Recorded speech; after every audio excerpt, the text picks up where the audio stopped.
ഇന്നത്തെ ഡിന്നർ ഒന്ന് സ്പെഷ്യലാക്കാമെന്ന് വിചാരിച്ച് ഒട്ടും സ്പെഷ്യലല്ലാത്ത നമ്മുടെ പഴമക്കാരുടെ സ്പെഷ്യൽ വിഭവമായ മധുരക്കിഴങ്ങ് തന്നെ എടുത്ത് അതുകൊണ്ടൊരു റെസിപ്പി റെഡിയാക്കാമെന്ന് വിചാരിച്ച് കിച്ചണിൽ കയറിയിട്ടുണ്ട്. പഴമക്കാരത് രാവിലെയോ വൈകിട്ടോ അവർക്ക് വിശപ്പടക്കാനുള്ള ഒരു ഭക്ഷണമായി കരുതി വെച്ചിരുന്ന ഈ മധുരക്കിഴങ്ങ് ലോകം മുഴുവനൊന്ന് സ്റ്റാറായി മാറിയല്ലേ. ഈ വിഭവം ഇന്ന് പ്രോട്ടീൻ റിച്ച് ആണെന്ന് കണ്ടുപിടിച്ചതോടുകൂടിയിട്ട് ഈ മധുരക്കിഴങ്ങിന് ഡിമാൻഡും കൂടുതലായി. അപ്പോൾ ആ ഡിമാൻഡ് കൂടുതലായി മധുരക്കിഴങ്ങോടൊപ്പം തന്നെ നല്ല മുളകിട്ട അയിലക്കറിയും കൂട്ടിയിട്ട് അതൊരു സ്പെഷ്യൽ വിഭവമായിട്ട് റെഡിയാക്കാമെന്ന് വിചാരിച്ച് ഞാനിപ്പോൾ ഫിഷ് കറിയും ഇപ്പോൾ സെറ്റാക്കി വെച്ചിട്ടുണ്ട്. ഞാനിപ്പോൾ റെഡിയാക്കിയിട്ടുള്ള ഈ ഫിഷ് കറി മധുരക്കിഴങ്ങും ഇതും പഴമക്കാർ തന്നെ നമുക്ക് പഠിപ്പിച്ചു തന്ന വിഭവം തന്നെയാണ് കേട്ടോ. അപ്പോൾ എന്തായാലും മധുരക്കിഴങ്ങ് മാത്രം കൂട്ടി ഒരു കട്ടൻ ചായയും കൂട്ടി കുടിക്കുന്നിടത്ത് നിന്ന് ആ ഒന്നുകൂടി പ്രോട്ടീൻ റിച്ച് ആക്കാൻ വേണ്ടി അതിൻ്റെ കൂടെ നല്ലൊരു കോമ്പിനേഷനാണ് ഫിഷ് കറിയും കൂടി കൂട്ടി കഴിക്കുമ്പോൾ.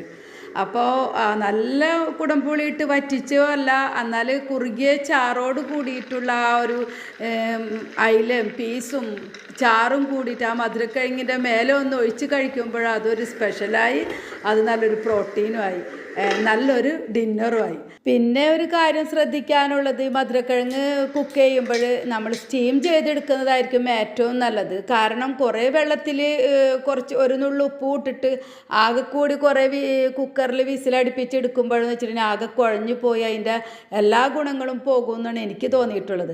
അപ്പോൾ ആ ഗുണങ്ങളൊന്നും പോകാതിരിക്കാൻ വേണ്ടിയിട്ട് ഞാനിപ്പോൾ ഇഡ്ലിച്ചെമ്പിൽ ആവിയിലുള്ള തട്ട് വെച്ചിട്ട് അതിൻ്റെ മേലെ നന്നായിട്ട് ക്ലീൻ ചെയ്തിട്ടുള്ള മധുരക്കിഴങ്ങ് ഓരോ പീസായിട്ട് അടുക്കി വെച്ചതിന് ശേഷം നന്നായിട്ട് ആവി കയറ്റി എടുക്കുകയാണ് ചെയ്തത്.